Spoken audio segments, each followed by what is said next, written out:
ৰিক্সখন চাফাই চলি আছে ঘৰতে অলপ চাফা কৰি ভিডিঅ'টো বনাম অলপ পিছত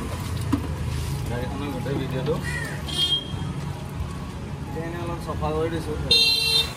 গাড়ীখন মানে আজি ভিডিঅ' বনাম বুলি মই চাফা কৰি লৈছিলোঁ কিন্তু মোৰ লগৰ এজনে ভিডিঅ' কল কৰি চাই লৈ গাড়ীখন পচন্দ কৰি ল'ল এতিয়া ভিডিঅ' কৰাৰ সময় নাই গাড়ীখন আজি লৈ যাব মই টোটেল বডিটো চাফ কৰিবৰ কাৰণে এতিয়া গেৰেজত যাই আছোঁ এই ৰিক্সখনৰ টোটেল বডিটো চাফ কৰি আছোঁ তেলটো অলপ বেছি খাই আছিল আৰু মিক্স মাৰি আছিল সেইটো কাৰণে মই টোটেল বডিটো এতিয়া চাফ কৰি দিছোঁ গাড়ীটো মানে প্ৰব্লেমটো ঠিক হৈ যাব ধেমাজিৰ পৰা লগৰজন আহিছে গধূলিকৈ গাড়ীখন আজি লৈ যাব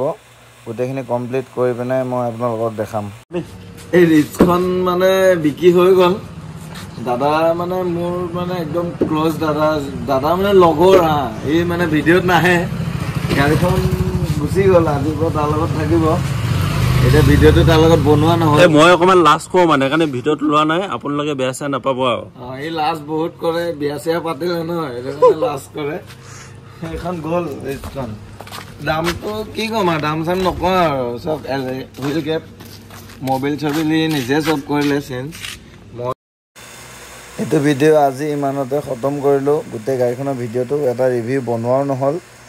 ই ভিডিঅ'ও নুঠিলে লাইক ছাবস্ক্ৰাইব ফ'ল' কৰি দিব থেংক ইউ